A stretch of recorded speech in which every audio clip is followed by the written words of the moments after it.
It is up, everyone. This is Captain Eon speaking.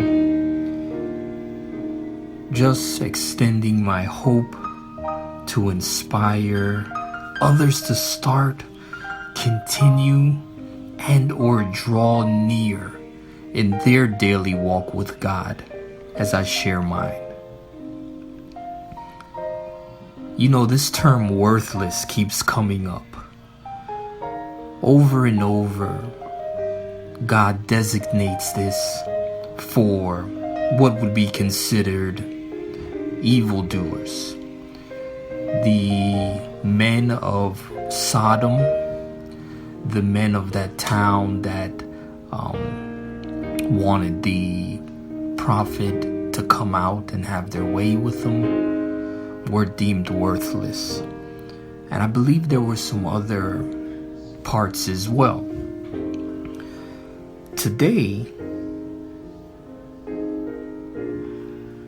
the term comes up again. And I couldn't help but be reminded of the fact that the daily walk with the Lord is important, because I'm understanding that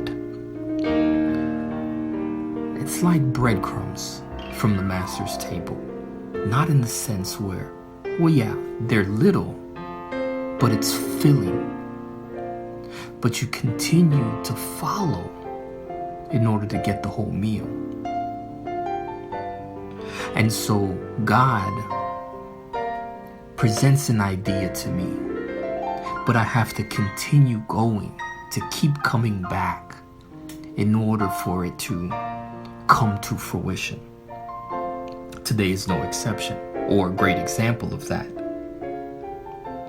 In chapter 2, verse 12, the sons of Eli were termed worthless by God. But then it also followed that up by giving me a definition that worthless is someone who doesn't know God or isn't in the process of getting to know Him. I believe that all creation, all of mankind, is worthless. I'm referencing the term that we're from dust, created from dust. There's a part, I believe it was David in the Psalms, that referred to himself as just mere dust. That's why God's wrath doesn't come against us, because He remembers that we're just mere dust. And then also when it speaks of we will return back to the dust, that tells me that we're just dust, dirt.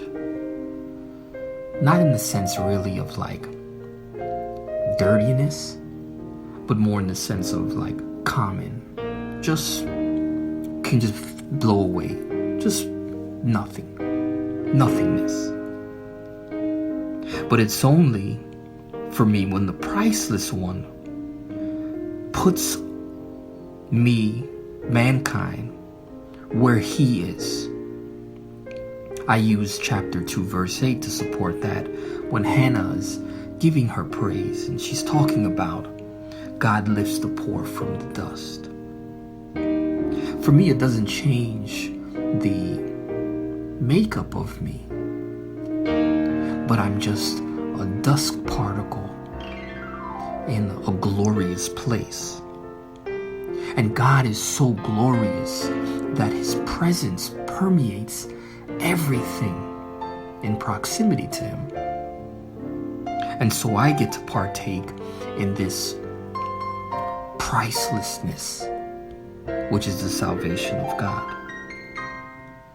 But by doing so, by being in such close proximity to the most priceless of all, I realize the extent of my unworthiness. It's like, taking a pauper and putting them in a royal palace, remembering that, man, what an honor and a privilege I don't belong here. This is not my natural environment of dirt and dust. But what an honor to be set in such a high and heavenly place in Christ Jesus. So I just want to make sure that the word remains deep down within, that it's only when being with God, walking with Him daily, talking with Him, basking in His presence, that I can truly get the sense of how valuable He and everything about Him is. And then, or simultaneously, remembering truly how unworthy I am. Caption this. Just sharing for what it's worth. Sir.